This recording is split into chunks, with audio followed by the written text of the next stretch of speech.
Okay, welcome and good evening, everybody. I'm Charlie Heinz from the principal of Loyola Academy. We've been talking a lot about doing a presentation like this, and I'm so glad that we were able to do it before the school year ended.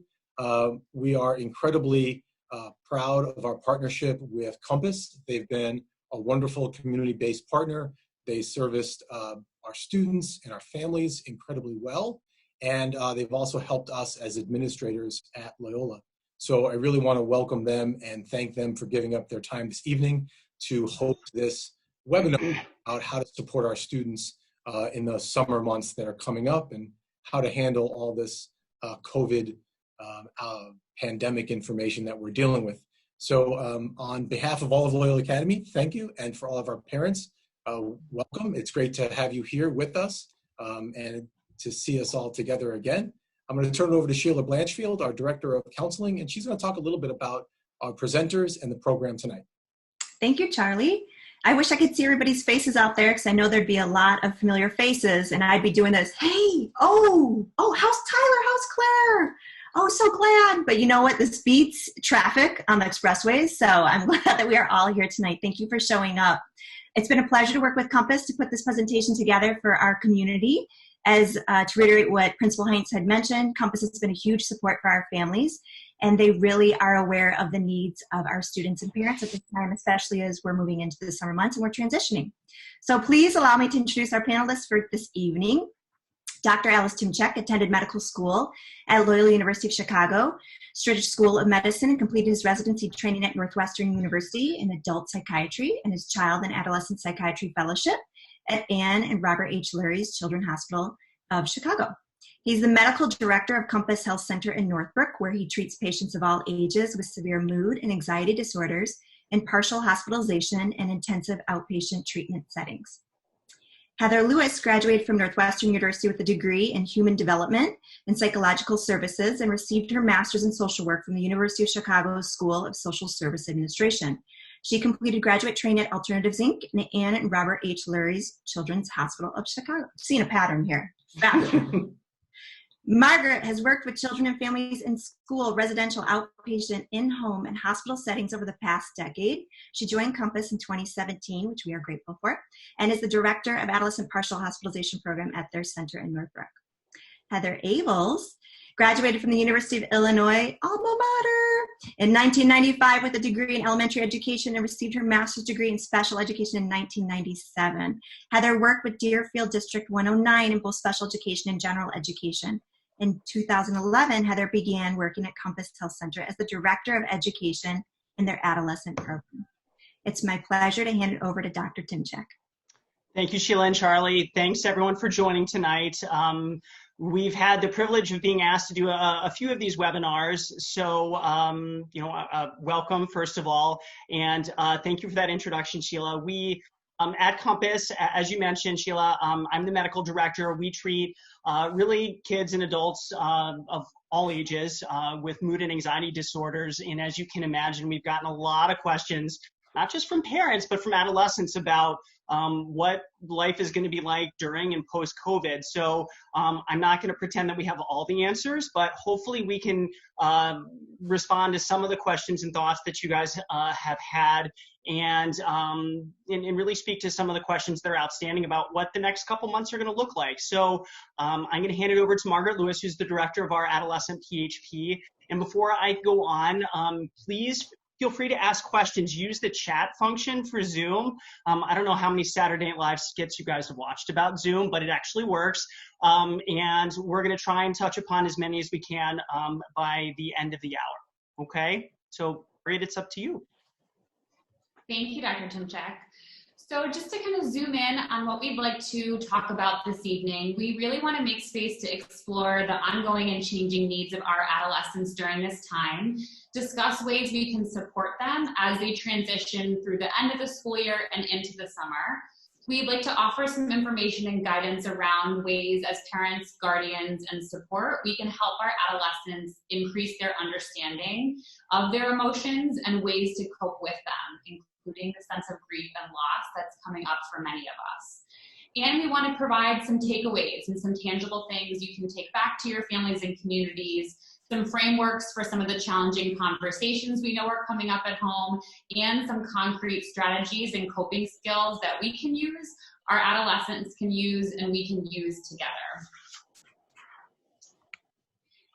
Being mindful, as we've mentioned, of the significant context that we're talking about supporting adolescents really in this changing time, and knowing that while we're a few months in to stay at home, some of these new normal routines may be a little bit more comfortable, and we're all really still adjusting.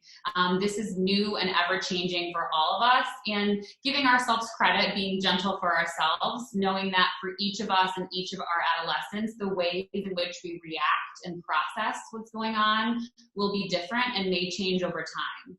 Recognizing that as parents and guardians, the way that we parent and support right now has to look different, and that's okay. If our rules and consequences need to change because within 1 hour we're trying to be a parent, a tutor, a chef, and a full-time work-from-home employee, that's okay.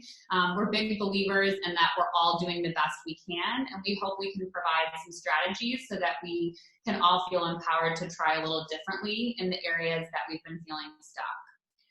For our adolescents, recognizing this context and these shifts are really unsettling.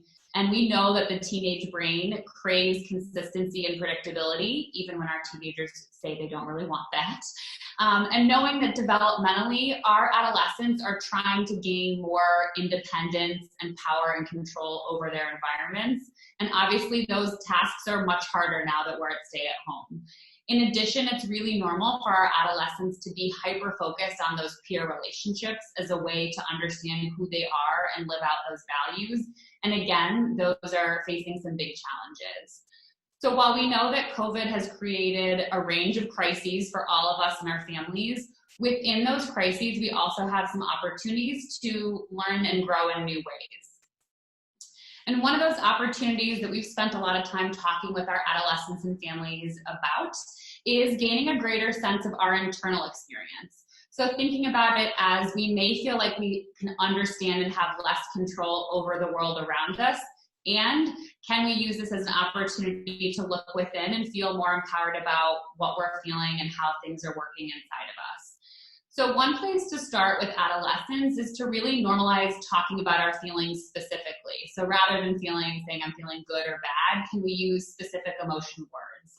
And one way to do that might be like the wheel you see here, which we like because the inner circles are specific feelings, and then on the outside, there's actually a list of different sensations. So if you have a teenager who struggles with maybe talking about emotions, but could identify, yeah, I'm feeling really jittery, or I'm noticing that I'm feeling really drained. Something like this could help them to build that awareness of the connection between the physical sensation and the emotions they're feeling. An area that we want to support our adolescents in is understanding that those emotions are connected to their thoughts and to their behaviors, knowing that adolescents tend to feel a lot of emotions really strongly. So reminding them that feelings are not facts. They're an important data point, but just because you feel hopeless and stuck doesn't mean that you don't have data or knowledge that things can and will get better. Another helpful framework can be thinking of our feelings as visitors or house guests. I'm thinking pre-COVID here, and that if we had someone come and ring our doorbell, we are all teaching our children or adolescents often to go to the door, say hello, name the person, greet them, invite them in, sit with them, and in the back of our heads, also know that they'll leave. They're not going to be a guest forever, and using a similar framework to think of our emotions. Another thing that we've talked a lot with our adolescents about is how to make sense of amidst all these things that are going on now, that we can be feeling many things at once. And one of the therapeutic ideas we talk a lot about is called holding a dialectic and picturing, like you see here, like a seesaw. Can we make space for two different things to be true at the same time, even if they seem contradictory or opposing? So for example, we may feel really frustrated with our adolescent for pushing our buttons all day long today and be grateful that we have time together and we're all safe at home. Both of those things can exist at the same time. One of the emotions we've talked a lot about is grief and loss, and Dr. Timchak's going to share a little bit more in detail about this. Thanks, Margaret. So grief is a word that's probably going to come up a lot in this discussion for a number of reasons. And it's not just related to our teenagers and adolescents experience, it is a parent's experience as well. So I'm not going to bore you guys with too many definitions, but I like this one. And I swear this is the only definition I'm going to read you, but grief is described by this as the psychological, behavioral, social, and physical reactions to the perception of loss. So I'm going to come back to that, but I want to talk about two particular kinds of grief that maybe you haven't heard about before. And as a nation, we don't tend to do such a great job talking about grief. In one particular avenue that I think where this stands out is actually in terms of medical education. There's not a lot of education, even at Lurie Children's and at Northwestern. There's not a lot of teaching about how to handle grief. And in particular, the grief that our teens are dealing with now, it has to do with anticipatory grief. So if I gave an assembly at Loyola 2 months ago and said that you guys were not going to have to really worry about a lot in terms of what you're worrying about now in 2 months, that you're not going to have, prom, you're not going to have a baseball season, you're not going to be able to see your friends, people would laugh in my face. But as the challenges of COVID started to unfold, I think people were starting to anticipate what is going to happen and starting to freak out about it. Like, what do you mean I don't get prom? What do you mean I don't get to walk my son or daughter down the aisle for graduation? These are huge developmental milestones that we're seeing right before our eyes vanish. And that's really difficult, not just as parents, but of course as teenagers as well. And disenfranchised grief previously to COVID really referred to things like losing a child in a miscarriage or having a divorce that, yes, they're very difficult, but not typically the kind of grief that most people understand or know how to talk about. So I think we're all, including mental health professionals, are trying to catch up and get even better at talking about all the loss that's going on in real time. So this title came from a paper discussing grief, Everywhere, Nowhere, because I think unlike any other crises, thinking about this in coming up with material for these talks, really trying to have a reference point similar to COVID. And the closest thing I can think of, which none of your students are going to be able to think about really, is 9/11, but 9/11 influenced everyone differently. This is affecting everyone in sometimes more painful ways. Some people have lost a loved one to COVID. Some people have just lost a job. Some people have just lost their baseball season, but there's still loss. So clearly the connection with peers is different. Yes, they can play Fortnite together. Yes, they can play 2K together. Yes, they can ride bikes 6 feet apart if your parents are really nice to you together. But all of these other things that you think about as the end of your senior year or junior year, we survived this year to have all this great stuff. Well, it's looking very differently. So connection is definitely changing and arguably loss. Loss of seeing grandparents at spring break or at graduation. Lots of seeing aunts and uncles, family reunions. We don't know if we're going to be able to go to Maine to see grandma or grandpa. That's really hard. So participation in cherished activities. What if this was your year? You were going to be the pitcher. This was your year to shine, and now it's taken away from you. That's huge, and we don't really have any precedent for that. Loss of physical capacity. Let's say you were in tip-top athletic shape, or that you were doing the best you have ever done, and you're ready for your skating competition, and you don't have that opportunity. And it's really hard to train without having a goal in mind, especially for an adolescent. So that is another layer here that's really difficult. And in terms of the developmental trajectories, we talked about this. These milestones are going to look very different. So even if you're having a graduation party in July or even August, it's going to feel differently than if you had it in May. So finally, and this is, I think, probably something that a lot of parents are thinking about, especially teenagers, all of the things I felt connected to and by my baseball team, School of Rock, the school play, going to mass with my family, or seeing people, in mass. All of that is looking very different. And so a lot of teenagers are rethinking who they are, because a lot of self-esteem, value, and competence comes from these activities that are no longer accessible. So some of you probably have heard of the Kubler-Ross stages of death and grief and mourning. I'm going to spare you guys, but I just want to point out a couple things. That this looks like a wave because it is a wave. Towards the end of her career, Kubler-Ross said that I learned that things don't always happen in the same order. So I think it's important to point out just a couple things, that some teenagers, the denial isn't stage 2, the denial is happening in stage 4 or 5. And the anger in frustration may be happening now instead of in stage 3. I worked with a family today where a teenager told me that I was really pissed at my family and my parents this weekend because I remembered a time 2 months ago where they didn't let me go out. And now that I can't go out, like, it's that much harder and they're to blame. So the anger about what they couldn't do and now can't do is coming out in perhaps even unusual times. So I think from a parenting perspective, it's really hard to predict what your teenagers are going through. So you may see different phases of these, sometimes more than once. We hope where you can get to integration, where in what we use encompass radical acceptance, that this isn't their fault, but they can't change it. So all they can do is respond to it in a positive and proactive way or in a maladaptive way. So I think different phases of these may appear at different times. And I'm going to get to this in a second in terms of warning signs when it's maybe looking more than just a sense of frustration. I don't want to forget you parents as well, because of course I don't need to tell you that work for you has probably changed significantly. Maybe you're sitting at home in sweatpants right now and going to work in sweatpants because you're doing Zoom. But what if you do have to return to work? What if you're one of the first waves to go back? And what if your kids are saying, Dad, I don't want you to come home because what if you're going to get me sick? That's another layer that you maybe never had to work about before.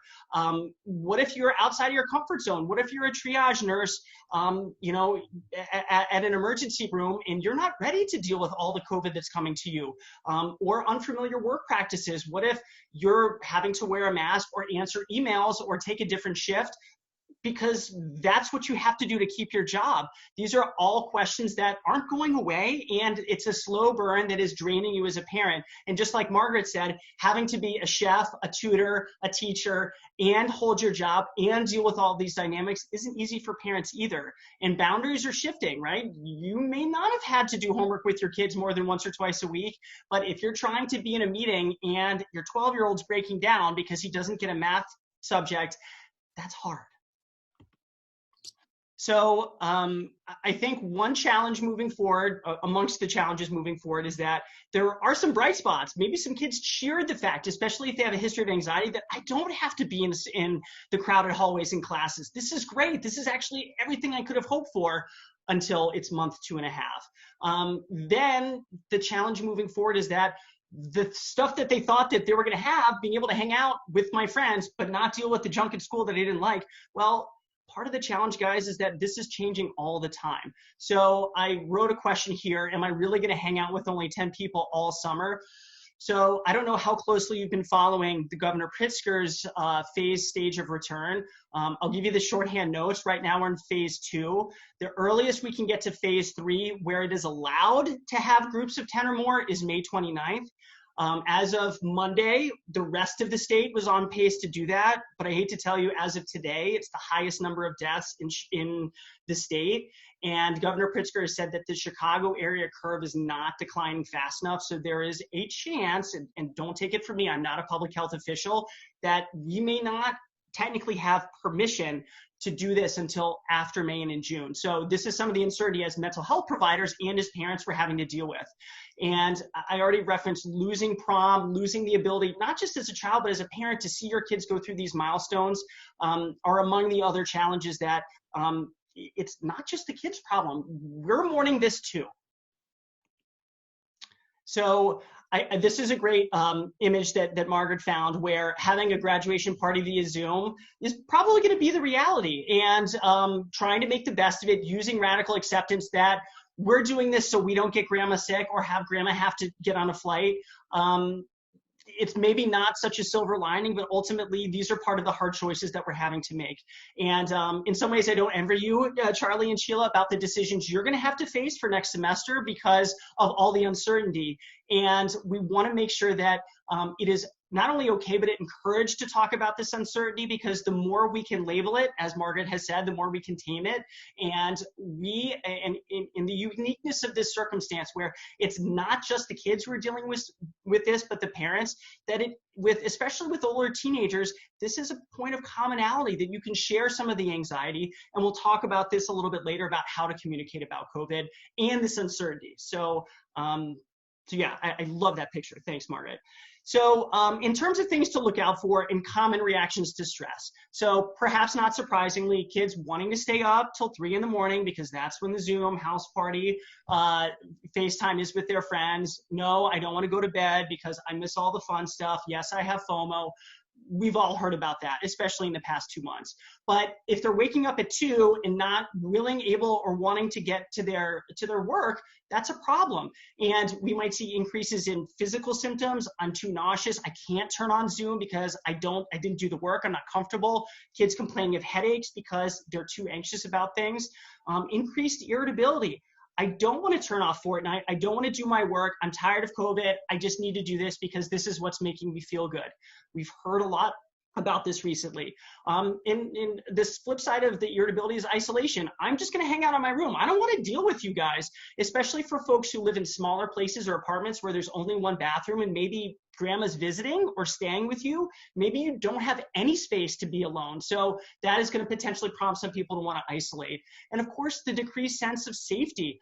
Some kids who do have a history of anxiety may never want to leave the house. I don't care that it's sunny outside. I don't care that I can walk across the street from anyone. I don't want to get sick, so I'm not leaving. So those are some things that you may see in your teenagers. So when to ask for help, a lot of these are probably going to be pretty obvious, but I'm a parent as well. And so I think I'm trying not to be too overly clinical here, but these are some things that I would consider red flags. So a significant shift in a mood and anxiety level. Your son or daughter is tearful over the smallest thing, not willing to do anything that they've previously liked. Oh, my favorite ice cream store just opened for for curbside pickup. Tommy, do you want to go get some? No, I hate ice cream. I never want to get it again. That would be something that would be concerning. Obviously, warning signs of kids getting physical, throwing things, smashing iPads. Not that they would ever want to do that, but really trying to, becoming verbally or physically aggressive is a warning sign. Of course, if any teenager talks about suicide or self-harm, that is a major warning sign to get help right away. If you find that kids are going into your liquor cabinet or having people deliver substances to your front door. Yes, I've heard of that happening. A vape or other illicit substances showing up on the front porch. That's a concern as well. And getting back to the anxiety piece, kids who have such fear about getting sick or leaving the house because of COVID, washing their hands to the point where their hands bleed, that's the sign of maybe being able to manage it as a parent. This isn't enough and we need professional help. So we wanted to make some time to go over some of the coping skills that we have found to be most helpful for adolescents and families during this time. So Dr. Timchak did a great intro here for our idea of radical acceptance. And circling back to that really quickly, the graphic you see here can sometimes be helpful. This is the idea. The radical piece is really saying that we're fully embracing our situation, recognizing what's inside that circle, what we can control, and what's out of it. So oftentimes we ask adolescents to maybe make a list or talk through what's in each of those categories. The things out of our control, accepting them doesn't mean we like them, we're endorsing them, we're okay with them. It means we're recognizing that no amount of emotional energy will change that reality. And instead, we could use some of that energy in that circle of things we can control to create some change and feel like we have some agency. Both of those pieces require us to have some skills to tolerate. So when we think about the things that we're not able to control or change, two of the skills that can be really useful there are the first two here. So the first one's 4x4 breathing. And this is one of what we call a grounding skill or a mindfulness skill. This can also be really helpful if you're feeling really overwhelmed or panicky, like it's hard to really think straight. And we have a lot of great research that shows deep breathing is helpful. We know that when we're upset, our breathing becomes more shallow and rapid. And when we can take a deep breath, that's a sign to our nervous system and our body that we're safe and we're calm. Oftentimes, if we tell a teenager, take a deep breath, we might get an eye roll or have them tell us we're not really listening or invalidating. The 4x4 gives us a specific way to practice it that feels tangible and something that's within our control. So what this looks like is breathing in for 4 seconds, holding our breath for 4 seconds, and then breathing out for 4 seconds. Doing this 4 times. It can be helpful to visualize or doodle a square sometimes. When we take a breath in, we want our abdomen to expand like a balloon blowing up, and we breathe out, feeling it deflate. We can picture like we're blowing out the candles on a birthday cake. Just to jump in here, Margaret, because I can imagine some of you who have teenage boys who are going to say, yeah, right, that's the most ridiculous thing. It's never going to work. I'm not going to try it. I suspect some of them are also watching the Last Dance documentary about the Bulls. So have them research Phil Jackson, because Phil Jackson used to run practices with the Lakers and I believe the Bulls as well. And he'd do this practice called One Breath, One Mind, where he would have the entire team do nothing but breathe in sync, especially when they weren't playing well as a team, so that they can become aligned. And if any of your kids are golfers, there are many professional golfers. One in particular, Tom Watson, said, I never knew how to win until I knew how to breathe. So this is not just for therapists. This actually applies to, maybe the most successful basketball coach ever. So I just wanted to throw that in there. Sure, thanks. Another is bored. So we know a lot of our teenagers are saying they're feeling bored right now. While there is great research also here to show that being bored can help us increase our creativity and problem solving, this skill is really an acronym for how to sit with the being bored. So the B is being creative or doing something expressive. The O is getting outside, obviously safely now. R is read or do something that's a safe escape. We often encourage a non-tech option here. E is exercise. So it doesn't have to be running a 10K. It could be just something to get up and move your body for about 20 minutes or so. And then the D is do something for someone else. It can be a helpful distractor when we're taking care of those in our community or those we're connected to. And the last 2 skills we would put more in that inner circle of things we can control. So HALT is another acronym, and it asks us to do exactly what it is to halt or pause. So if we notice that we're getting maybe a little bit irritable, or we see our adolescent seeming off, this might be a way to kind of pause and say, are we hungry? Are we angry? Are we lonely? Or are we tired? So this is teaching us to kind of do a quick check on ourselves for our basic needs. And if one of those is yes, what's a small step we can take to resolve one of those needs? The last one is changing the channel. And this a lot of adolescents like because of the visuals. So knowing that for many of us on our devices, we have lots of tabs open at once or a few different channels on our TV. Can we recognize that's normal? And we might not control the channel that pops up or the tab that opens, but we can choose which one we stay on. So if we have a channel that comes up saying, I'm really frustrated and overwhelmed with work right now, can we acknowledge that and then choose to change the channel maybe to feeling relieved to be healthy and safe at this time? Actually, a specific skill for COVID and a mega acronym here is Face COVID. And this is from Dr. Russ Harris, who's the founder of Acceptance and Commitment Therapy. This has been helpful with some of our adolescents, and there's a great short video online as well. And we'll include this in all of the slides in a follow-up, so if it feels helpful, you can come back to this one. Another thing we've talked a lot about and heard a lot about is adolescents saying, I'm really not motivated to do my e-learning, or I'm just waiting to get motivated to finish a few things in my room, things like that. And we wanted to make a little time for this. So one thing we always kind of challenge our adolescents with is you actually can't buy motivation on Amazon Prime.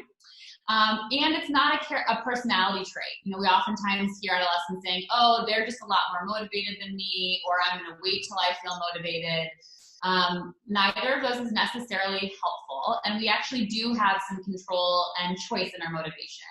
So oftentimes we'll explain it to our adolescents as this little equation. So goals, making sure they're setting goals that are short term. We often use the SMART goals. So the specific, measurable, attainable, realistic, or relevant, and then time bound. Energy, meaning are we being mindful of having good nutrition, sleeping well, and then doing what we need to re-energize, whether that's maybe connecting socially or taking some time or space away from others. And then the element of choice. We talk about this a lot with adolescents. We have the opportunity to be willing or willful. So when we're faced with something we don't want to do or is scary or new, can we choose to be open-minded or willing or eager to try or ask for help? Or we can be willful and kind of shut down. It's never going to work. I don't want to do it. I'm just waiting. And recognizing that we can take steps to be more or less willing. As we have conversations with families, a few themes that are coming up in terms of things that have been really helpful and areas that we've noticed some more tension. So the first two are really some themes. One is being really mindful of when we're making suggestions versus setting an expectation. So a suggestion would be, it'd be great if someone would unload the dishwasher, whereas an expectation is, Susie, you need to unload the dishes before you log on to Hulu, please. And just being mindful that we're spending a lot more time together and we may need more of those really clear expectations to avoid some confusion or tension. The next is validating versus fixing. Knowing that right now in particular, we wish we could fix a lot of things for our adolescents or put a Band-Aid on something. In the moments where we're experiencing more stress, can we take a step back and think about, am I trying to fix or problem solve in a time where maybe my adolescent is looking for me to validate and say, I actually don't know how that feels and I can tell you're really struggling, or I'm seeing that you're having a hard time. In terms of planning and predictability, it can feel really hard to know when can I set that date for us to have a conversation or a celebration as a family. And I think it's important for us to take charge where we can to plan for some things in the future. Also knowing that we need to plan and expect sometimes to be rough. And that's where the idea of coping ahead comes in. Can we know kind of what's been, the patterns of the past few months and think about what's worked in different situations, what we want to try differently, and can we approach maybe something we know that might be stressful next week or the next time it happens with a set of skills for our adolescent, for ourselves, and then knowing the times where we might also say, this is where it's okay to call a timeout or to drop that rope in the tug of war. Not meaning that we don't care about our adolescents, but we might need to kind of step away from a conflict or moment of tension to preserve energy or the relationship at the time. We're going to switch and have Heather jump in here and talk a little bit about wrapping up the school year from an education perspective. And just a quick reminder, if you do have questions, please feel free to use the chat function to submit them, and we're going to try and answer as many as we can at the end. Great. Thank you. So reflections on the school year. So I have 2 high school age children at home. So while I'm living this daily with my students, I'm also experiencing all of this as a parent of teenagers, and it's hard. And now that the school year is ending, it's natural for parents to worry about how the change in the academic model might have negatively impacted our children. Working to shift the focus to what your child has learned is very, very powerful as a parent, because kids have learned many transferable skills that they will use for years to come. They have learned how to tolerate uncertainty, how to manage difficult transition times, how to structure their time. And these are kids whose time is usually pretty structured for them. So this is a new skill for them. They've learned how to self-advocate. They've learned how to work independently. And most importantly, our children have learned how to be resilient when they encounter adversity. And that is actually a very, very big predictor of success in the future, is being able to encounter difficult situations and be resilient. These are skills that will be with them for the rest of their lives. Next slide. Okay, so we are moving to summer. And here we are in the middle of May. And as a parent, I know the end of the school year is typically marked by a very high energy pace. There are end of the year recitals and band concerts and banquets, and kids are cramming for finals and spending hours and hours and hours studying. They're up late, they're up, early in the morning. And this all builds into a peak and then a big release of energy at the end when it's all over and summer break begins. There is usually a definite differentiation between the school year and summer break. And we don't have that this year. So right now, it's important to create both emotional and physical spaces for kids so they can begin to transition from the school year to summer break. So to create space emotionally, keep the usual end of the school year traditions that you have as a family. Taking that picture on the last day of school. Your kid might not want to do that. Put them on the front porch. This is something we do every single year. I want to line them all up at the end, when you graduate. Make a special dinner. Doing something fun as a family to celebrate the end of e-learning. When your child goes to school to clean out their locker, and I know a lot of Loyola kids already had the opportunity to do that, encourage your child to leave a note for their teachers, or they can send emails to teachers to say thank you for working so hard for them, especially when they had to switch over to e-learning. When thinking about creating a space physically, help your child clean out their backpack. You might find the gym uniform that was put in there in March. You can go ahead and clean that for the summer. Get rid of papers that aren't needed. They don't need all of their geometry notes.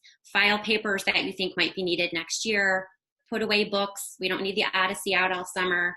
Get the textbooks put away or figure out a way to sell them online. And help your child clear out their school email. They get a ton of Google Classroom notifications, and clearing out the email is a good way for them to know that they're going to be starting fresh. So these are some things that'll help your child put the school year aside and really help them get ready to embrace summer break. Next slide. So summer. Structure and routine. Those are our favorite words that we are using tonight. I heard Dr. Timchak and Margaret talking about structure and routine, and in a world where the days just tend to blend in to the next, structure and routine is really, really important. And it's not something that teenagers might be thinking they need, but they really do. It's important to keep some sense of structure and routine in your child's day-to-day life over the summer. Try to help your child keep a consistent sleep schedule. One way to do this might be to have them sign up for summer school class, and this makes them have to get up at a certain time daily. Coming together for family dinners and other family activities will help break up those long summer days. Try to make some of this as predictable as possible. Wednesday nights we go out for a family walk, Friday nights we barbecue. There are online camps and other kinds of online activities will help create a structure as well. Kids know they have to log on at a certain time. These also help kids feel connected to adults outside of their home, which is important too. There's more eyes on your kid. And that's really helpful in these times where we're only in our home. And also take advantage of any classes that are being offered by Loyola over the summer. And you can ask your child, pick 2 a week. Make it an expectation, and that's just going to be part of their weekly routine, because these are really another great way, again, for them to be connected with their school and to have another set of eyes on your child as well. So as important as it is to have that structure, they're teenagers. It's also important for them to have some free time to separate from the family and time to be independent. And before we know it, it's going to be time to start to prepare for the next school year, which I know, there's still uncertainty about what that's going to look like. So again, if your family has beginning of the school year routines, stick with them. Go shopping for school supplies. Maybe it's online shopping, but that's something that you can do with your child. Try to make things as familiar as possible to help set them up for success. Do some, back to school clothes shopping, maybe get a new pair of shoes, all the things that will help make the beginning of the school year feel as familiar as possible for your child. Okay, and thinking now about some of the tough questions that we've been asked, Dr. Timchak is going to preemptively answer some of those we've talked a lot about in our community. Thank you. So I recognize that these are not even the tip of the iceberg of a lot of the hard questions that you're being asked or will be asked. And the answers may not be super satisfying, but just an example of some that I think have been common. I want to go for a bike ride with my friends. It's only going to be 2 of us. We're going to ride 6 feet apart. We're going to go to the park. I swear no one else is going to be there. Or grandpa lives at downtown. He's really lonely. I promise I won't get close to him. I'll wear a mask. I know I won't get him sick. Can I please see him? I kind of touched upon this earlier. It's Tuesday night. all of my friends are getting together at 2:30. I swear I'll get up on time and get my work done. So I'm just going to do I'm going to be hanging out at 2 o'clock, and there's nothing you can do. And one that's going to become increasingly more common, John's parents let him hang out at Emily's house. Why can't I go over? It's okay with their parents. So what's wrong with you guys? So in terms of some of the hard responses, I think one of the phrases that we use, not all the time, but Margaret and I agree, and I think Heather too, but limits as parents can be love. And it's okay to say no. And the uniqueness of what is going on now is going to require more strength as a parent. So as I say in the slide, unless you're an infectious disease specialist, you don't get to make the rules. Of course this is difficult for your kids. Of course you want them to go hang out with their friends.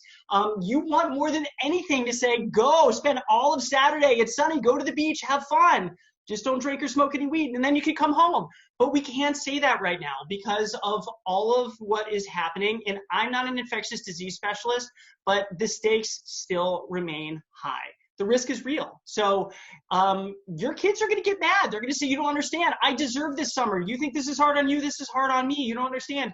You do understand. You desperately want to give them what they want, but it's the uncertainty that is fueling this drive to actually use, to be more rigid, to say, I'm not comfortable with that.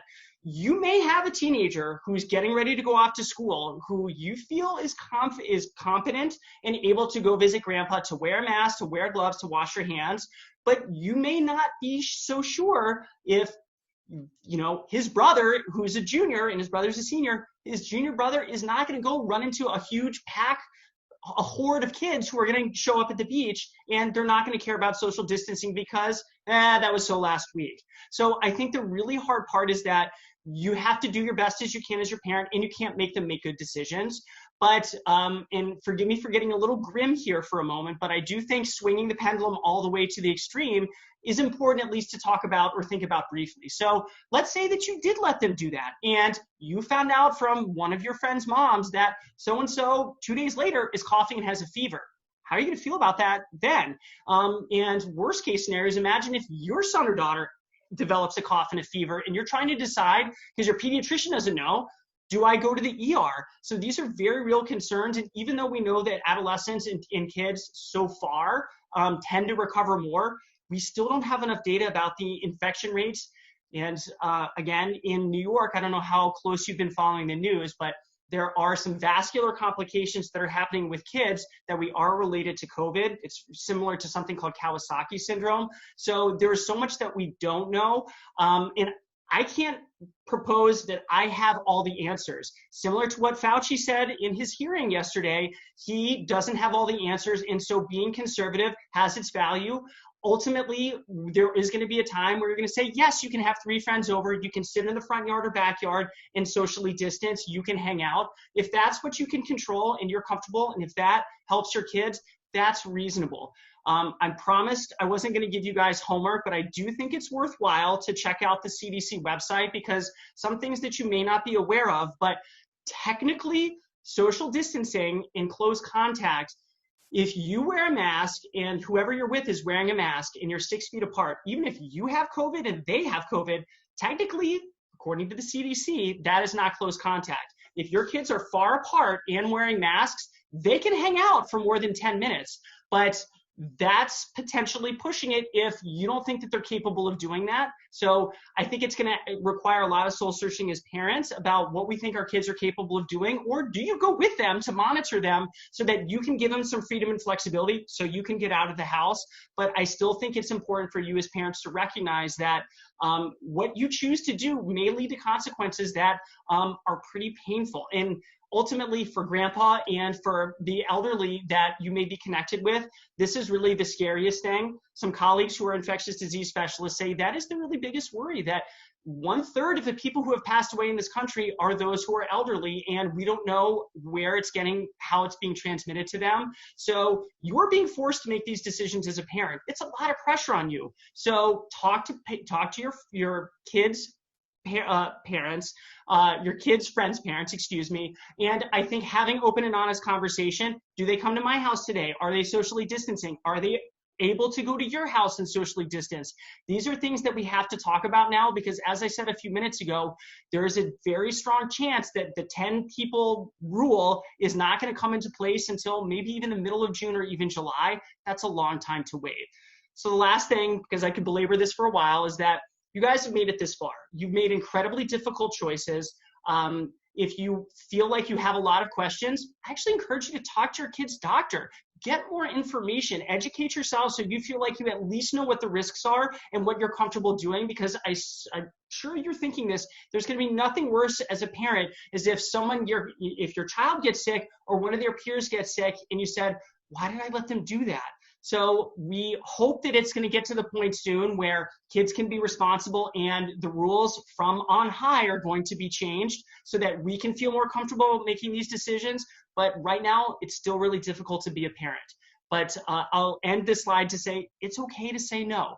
And I'm going to go back to the basketball motif just for a brief second because we want to get to questions. But unpopular decisions are sometimes the right ones. And I use the example of Adam Silver, who is the commissioner of the NBA. So way back in March, I could not believe when I saw the newsfeed alert that he canceled the NBA season because a player got sick.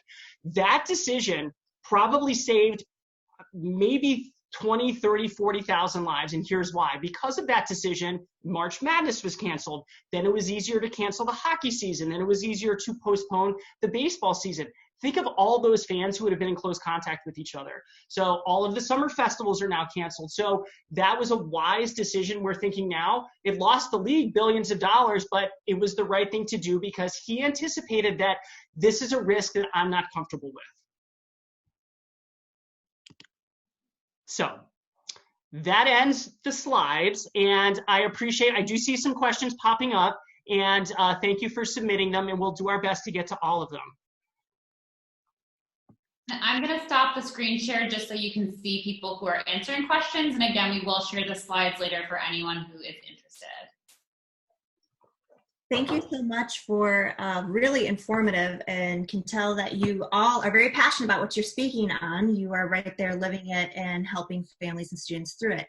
So we did receive quite a few questions. We'll try to get through what we can and be mindful of everyone's time. So our first question here, what advice do you have for parents to get their teens to create meaningful goals when they do not know what the future holds? You know, some people are feeling stuck through this time of how to move forward with internships, you know, kind of up in the air, jobs up in the air, plans for camps that maybe they did over the summer as routines. So what would you have to say to that? Who wants to go first?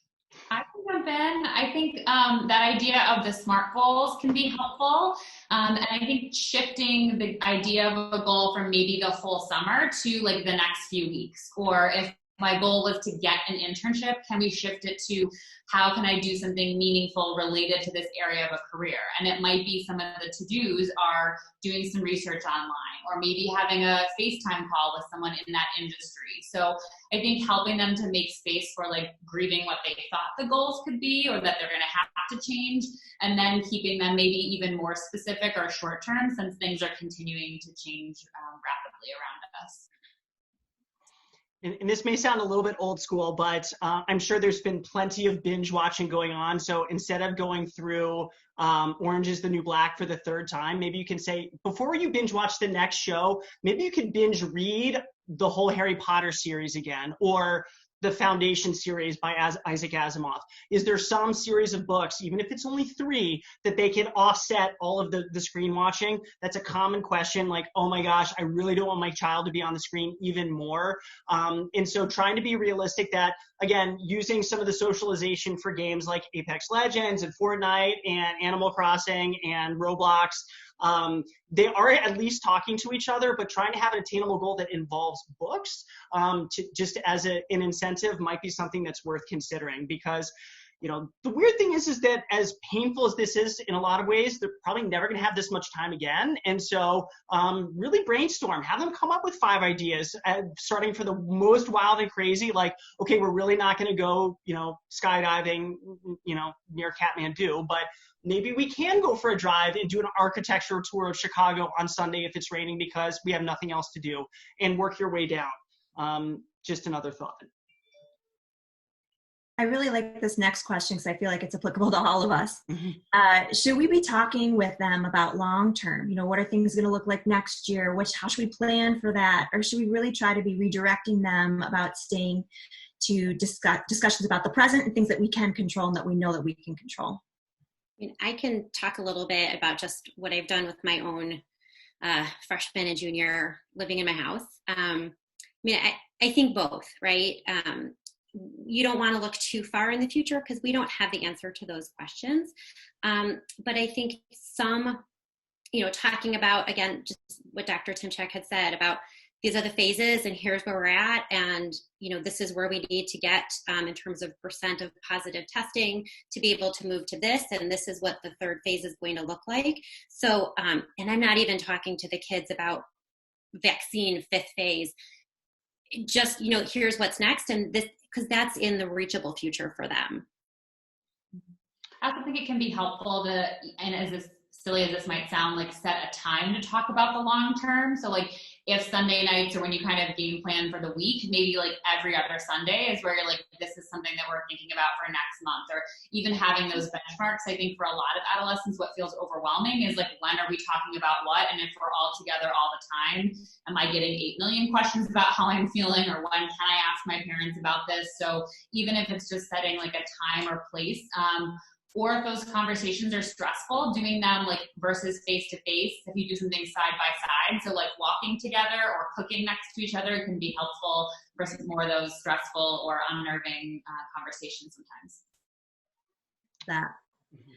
What advice do you recommend for parents who live together or don't live together and they have different opinions on social distancing and what their children should be allowed to do and get together? Sure, you've been seeing some of that.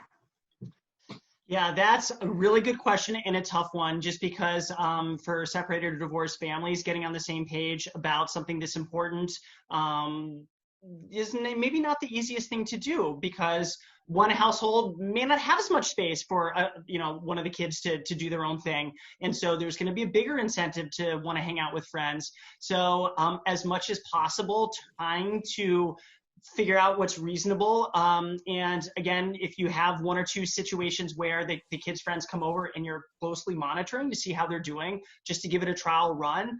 And depending on the age of the kiddo, really just trying to, we don't want to scare them, but we want to say, this is why this is serious, because I can't protect you from this as a parent. Nobody can. So these are really important decisions. I mean, if you want to kind of get lectury and say in the same way that you have to wear a seatbelt because it's not you I'm worried about, Tommy, it's the other driver. But to say that we need to do our part because you don't know what other people have done minutes before they saw you. And so again, there are ways to do this in a safe way. Following the CDC guidelines, wearing a mask and being far apart, and especially if there's no concerns that anyone else has symptoms, then technically the risk is low. It's not 0, but it is low. And so there are ways to see people, but it's when kids are having parties, it's when, kids are wanting to go in the pool or the water where the social distancing doesn't happen, that's a concern. So as long as, both parents in separate households can try and align on that, that would be the first step, and then give it a shot. And if they're failing miserably, say, maybe we can do it again next week, but you have to do better at this for me to be comfortable that you're going to stay healthy. Because really it's about not just the kids, the parents too, because they're at higher risk than the kids. Yes. This one, I know a lot of you out there are probably thinking, the sleep. So the crazy sleep schedules, and we're all kind of off a little bit, staying up much later. The night owls are loving this right now. How do you help manage that sleep schedule now as they're trying to finish school and then into the summer? What are actual things that parents could say or do? I can start. Sure. So I have an almost 17-year-old. He would be, total vampire schedule. If he could choose, he'd be awake all night long. Mm-hmm. And we had a conversation after the first few days of stay at home. And I'm very lucky that I can talk to all the therapists and doctors that I work with for advice. But, we have to lay down some ground rules. This is our home. I need you in bed at a certain time before I go upstairs at night. Let me know what time you're coming up. And there's a little bit of a negotiation, and we meet usually somewhere in the middle. But as Dr. Timchak said, as a parent, you can make decisions that are unpopular with your kids and say, during the school week, I have to work. You have to be, I can't have noise. I can't have things going on in the house. I need all lights out by, 12:30 or whatever. And on the weekends, we can have a conversation. Another thing we talk a lot about is the idea of sleep hygiene. So just like we're asking our adolescents to take care of their body, there's actually a lot of great research on sleep as a really basic need. So some things that we can read up on and share with our adolescents just in terms of the impact that has on your mood and your appetite. Another thing is if the sleep schedule is really not where you want it to be, like what are some small goals? So if they're staying up till 3 a.m., can you have a conversation, not at bedtime, but at another time about can we, maybe move that up 15 minutes? Or, is the Wi-Fi going to have a hard stop at some point in time to support that? So having a conversation outside of the moment and kind of planning ahead for what do you think would help when we need to get here? And here's what I'm willing to do. Like Heather said, something kind of collaborative, but you can always fall back on some of that research about how that impacts our brain and development too. Yeah, the only thing to add, I think Heather mentioned, is that the ace in the hole is the weekend, saying, okay, maybe starting, so Thursday through Saturday, you have some flexibility. But again, there are so many working parents who do need to still stay at home. And I really like what Heather said, is that these are the non-negotiables. And I know you want to party, but we have bills to pay, and this is non-negotiable, and here's why. And ultimately, if you have the Wi-Fi passcode, they're not going to be thrilled, but not to really speak to the dismay of parents, but we at Compass often recommend multiple times a day that electronics come out of the room at a certain time, just because the temptation to check the Facebook at 2 a.m. when you can't sleep is sometimes overwhelming. And then you go into a deep dive in Instagram, and then all of a sudden it's 5 o'clock and it's not my fault. Just there was a really cool story and I was going to read it. So really trying to get the electronics out of the room and having some flexibility in the weekends is often probably the best place to start in terms of negotiating. That piggybacks on, I'm going to kind of merge two questions here, but I'm seeing a theme around motivation. Mm-hmm. And how it's hard to keep it up for our students, especially as the school year is ending. Like they just need that little bit of a push, but then, what are they going for summer? And then with that motivation also comes that there are students who are online and they're seeing that there are friends hanging out, they're, at beaches, pools, while they're still at home trying to do their e-learning and finish up. What are some strategies for that, for parents to really help their students to the finish line here and get that motivation back? Heather, do you want to go first? Yeah, this is something that we're dealing with our patients all the time. I think we talk about motivation, how many times, Margaret? Like 30 times a day. Especially when you're in motivation, it's normal towards the end of the school year too. Motivation lags a little bit. You get a little ready for summer break, and right now there's not a lot of the externalizing motivators, like getting ready for finals and I got to get this grade from a B to an A. A lot of those aren't existing right now, and the e-learning definitely has a different feel to it than when you're live at school. And so one of the things that I have found to be really effective with the students that I'm working with at Compass is accountability, and accountability to someone else. So, I'll have students write down what their schedule is and be real specific. Again, making those goals pretty specific. I don't want to just see, I'm going to work on English. What specifically for English are you going to work on? And write it down. And then have an accountability partner, whether it be you I know as parents, it's not always the best, match to have a parent be that person.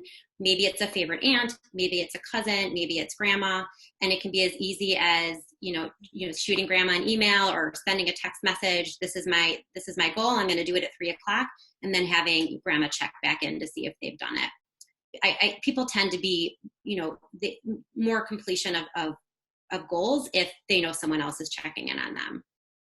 I do want to throw one more point in. I haven't talked about medication yet for a reason, but one thing I will say that medication is not going to do, it's not going to make your child be motivated to finish the school year. So if there is a history or ongoing symptoms of clinical depression or anxiety, it may help with those symptoms, but thinking about giving your kid a stimulant if they've never been diagnosed with ADHD, if they only were less anxious, even if kids' anxiety or depression or ADHD is optimally treated, they're still going to struggle if they don't really see the function of this. They see that the school year is ending, it's not really worth it. So again, I'm not trying to minimize the effects of medication that can be very helpful for some symptoms, but there's very rarely a situation where medication is going to help our children or adults make better decisions or have more motivation. If one of the main reasons why they're unable to get through their work or even get started is because of debilitating symptoms of depression, that's a little bit of a different story. But I really recommend following Heather's guidance first. And as I referred to those sort of warning signs, symptoms, red flags earlier, if that is something that is coming first and motivation has fallen second, that's a scenario where, again, talking to either a therapist or a psychiatrist would be worthwhile. But I just want to set some reasonable expectations that I certainly wish I had the tools to enable kids to all of a sudden turn things around. But because of the uncertainty is really, they're seeing it with the adults, they're seeing it at school, they're seeing it in the media, they're getting pressure from pretty much every realm that they face right now. So I think trying to set our metrics as parents maybe a little bit lower is not familiar. We want our kids to be successful. We want our kids to deal with adversity, but they're dealing with it every day. They're dealing with it in a way that they've never had to deal with it before. So trying to use some compassion for them and compassion for yourself. Really want to get depressed, check the screen time on your kid's phone. It's not going to be pretty, but I will tell you that ultimately, if they're communicating with their friends over Fortnite, if they're FaceTiming, because that's all they can do right now because they can't hang out, it's better than being in their room crying, saying they miss everybody. I also think that one thing we didn't touch on yet is the importance of changing the environment. So when we think about for our adolescents, part of what's really helpful during the day, like Heather said, are those external motivators, but also the external shift in environment of the getting up from class and walking down the hall, seeing a friend, going somewhere else. So if the motivation is really tough at home, it may even be something like having a goal for being in a different room each hour of the day, or spending 5 minutes outside, or saying, I'm going to at least sit in a different chair in the room or look out a different window. I'm going to have, 4 sticky notes on my mirror of things I have to get done. And when I finish it, I crumple it up and I throw it away. Or, anything else that can kind of shift that physical environment or help the brain really toggle between those tasks. Well, this was wonderful. I want to be conscientious of everyone's time. And those were fabulous questions. So thank you, parents, so much. I think it's very helpful for all of us to see what you're dealing with, what is happening on the back end. And we're relating to a lot of what you're saying here. You are not alone in this, no matter what age your child is. So I did want to clear up there were a couple of questions too, just so some reminders. This is being recorded. This will be available to everybody on Compass's website. I will also create a link on our back end on our counseling resource tile, which is available to our students and our parents. Loyola is going to be hosting a couple of drop-in classes. So not summer school classes, but some fun things for kids to do. Hop on Monday and come learn to cook with us. Do a little mindful breath work with the counselor, things like that. So there'll be more information coming to you about those opportunities. And I just want to remind everybody that May is Mental Health Awareness Month.